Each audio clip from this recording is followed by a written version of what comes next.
Hello everyone, I'm here to do another question video, and you probably notice I've been wearing the same shirt. That's because I'm just doing everything in one sitting, and that's why. Anyway, DCF 363 asked me what's my opinion on the iPhone 4, and also, have you played Sin Punishment Star successor?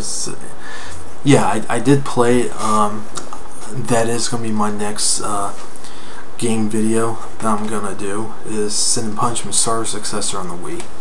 So look forward to that. My opinion on the iPhone 4.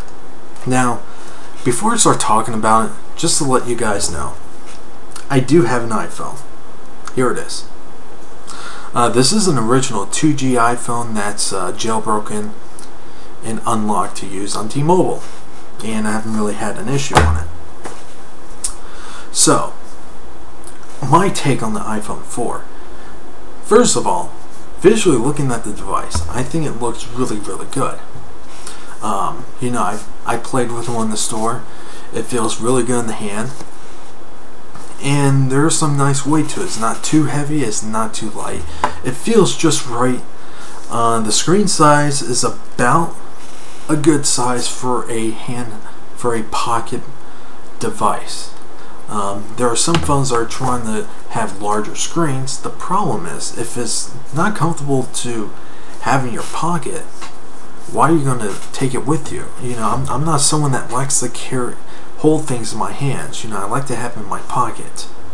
So that was another reason why I decided to get a PSP Go, is that, you know, it's smaller. It's, you know, I can slide it out, play the games when I'm not playing games on it. You know, it's the smallest, about the same size as a iPhone, and it's very easy in the pocket. So, you know, that's one of the reasons why I don't really carry the DSi with me, is that it's not a very good pocketable device. And that's one concern I have with the 3DS, is that it doesn't really seem smaller than the DSi. So the form factor is really good on the iPhone 4. In terms of that, the antenna issue, from what I've heard, it's more of a smaller majority complaining about the antenna issue.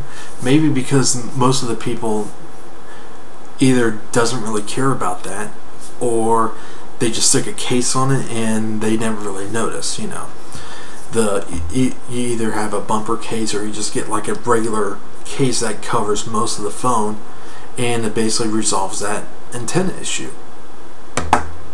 So, you know, most iPhone users in general will buy a case for it. It is a more powerful device than the 3GS. You know, my brother has the 3GS. You know, it runs iOS 4 fine.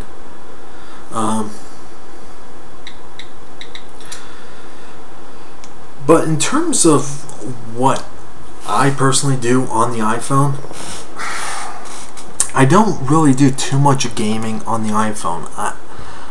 Most of the games for I do have a couple iPhone games. You know, I have Bejeweled 2, Arkanoid,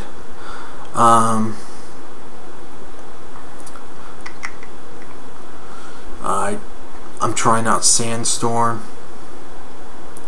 but not too many games. You know, I don't really consider this a gaming device. Yes, it does play games, and a lot of people do consider this as a gaming device, but you know, the biggest problem when it comes to gaming on the iPhone is that unless you're playing like a Bejeweled or Arkanoid, where it's just, you know, just simple puzzle type games on it, it's fine.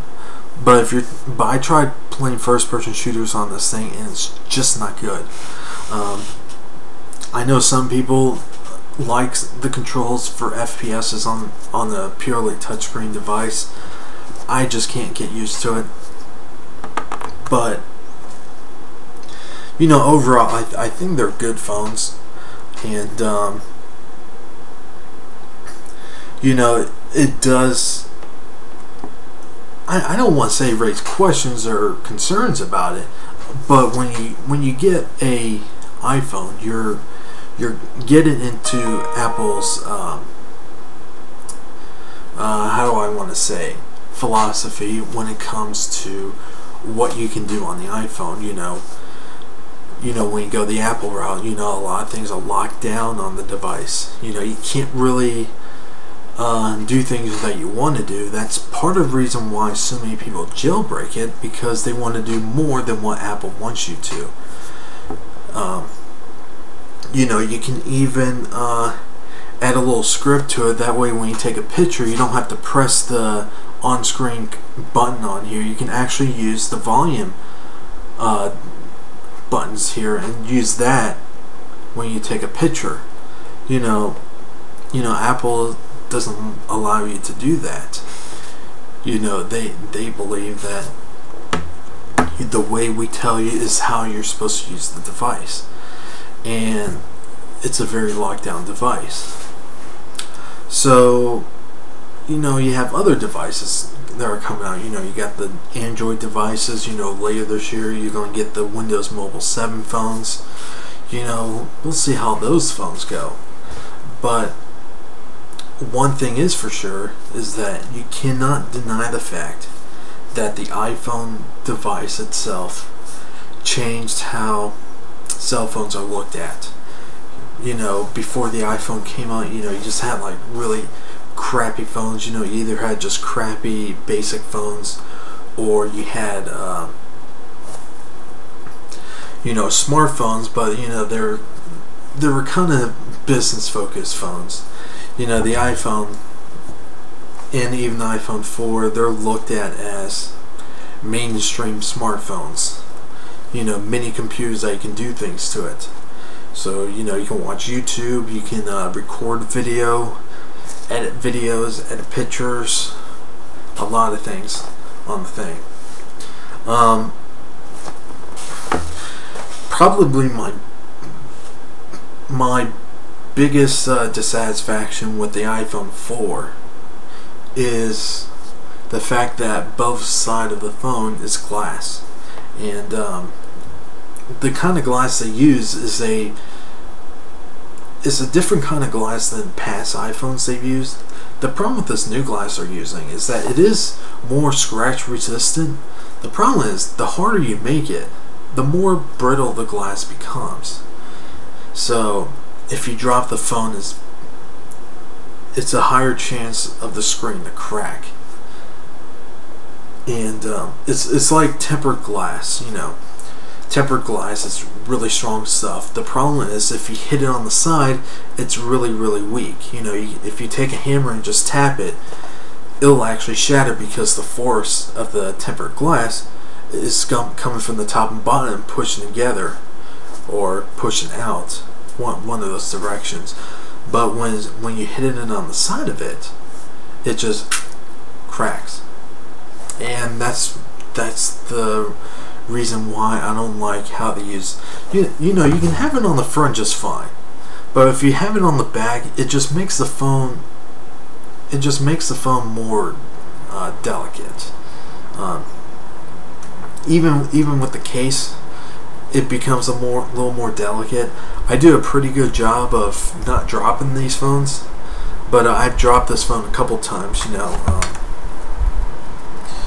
if I pull this out, you know, I did drop this and it did crack. I don't think you're gonna be able to see it. Maybe here, but you know, I don't know if you can see that crack right there. You know, it just broke the plastic all the way through. You know, granted, you know, it just cracked the thing and not damaged the phone. You know, the phone still works. So that's really the point of a case, is to protect it. But when you have the glass on both sides, it just makes the device more delicate, and that's my biggest problem with the iPhone 4. Really, it's just that. But everything else, you know, the screen quality is really, really good. So, that's my opinion on the iPhone 4. So, what do you think of the phone? Do you think it's a much better device, or you think they should change some things? Let me know down below. And one thing I was kind of surprised is that they didn't go their Apple computer route with the iPhone 4. They didn't, the back, they didn't make it like a back of the iMacs or their MacBook Pro laptops, things like that. I thought they would have like a matte metal backing of it instead of glass, but you know what? It's Apple, and the way they design their stuff sells. So I guess that's why people like it. So that's just my take on it. So like always, have a good one, and leave a comment down below or make a video response. So later.